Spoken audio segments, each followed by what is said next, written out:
Welfare of SC welfare department আমরা ত্রিপুরা রাজ্যের যতগুলি সাব কমিটি রয়েছে আমাদের ব্লক ওয়াইজ বা সাব ডিভিশন ওয়াইজ যে সমস্ত এসসি সাব কমিটি আছে, সেই এসসি সাব কমিটির সমস্ত চেয়ারম্যান তাদেরকে নিয়ে আমরা একটা মিটিং করছি।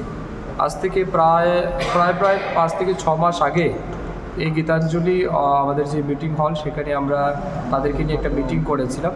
অনেকগুলি সিদ্ধান্ত সেখানে নেওয়া হয়েছিল, তাদের মতামত আমরা চেয়েছিলাম, তারা অনেক মতামত দিয়েছিলেন, সমস্ত কিছু আমরা নোট করে নিয়েছিলাম। তো তার উপরে এখন পর্যন্ত আমাদের প্রোগ্রেস কী হয়েছে, আমরা কী অ্যাচিভ করতে পারলাম এবং কোন জায়গাতে আমাদের ঘাটতি রয়েছে সেই বিষয়ের উপর আজকে আমরা আলোচনা করব। তার বাইরেও বিশেষ করে তপশিলি সম্প্রদায়ভুক্ত মানুষের কল্যাণে এই দপ্তর আরও কী কাজ করতে পারে সেই বিষয়ে তাদের কাছ থেকে আমরা ফার্দার ওপিনিয়ন চাইব এবং আমার বিশ্বাস এটা একটা পজিটিভ মিটিং হবে।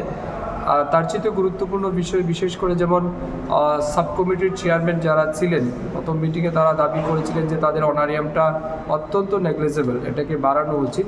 তো সেই লক্ষ্যে আমাদের ডিপার্টমেন্ট ইতিমধ্যে সিদ্ধান্ত নিয়েছে, আমরা বাড়িয়েছি, সেটাও তাদেরকে আজকে আমরা অবগত করব। এর বাইরেও এসসি ওয়েলফেয়ার ডিপার্টমেন্টের বিভিন্ন স্কিম বা প্রজেক্ট যেগুলি চলছে আমাদের অনগোয়িং যেগুলি আছে সেই কাজগুলিকে আরও বেশি মানে স্পিড আপ করার জন্য, অ্যাক্সেলারেট করার জন্যে বা এগুলিকে দ্রুত গতিতে সম্পন্ন করার জন্য আমরা তাদেরকে আবেদন রাখবো, তাদের সহযোগিতা চাইব।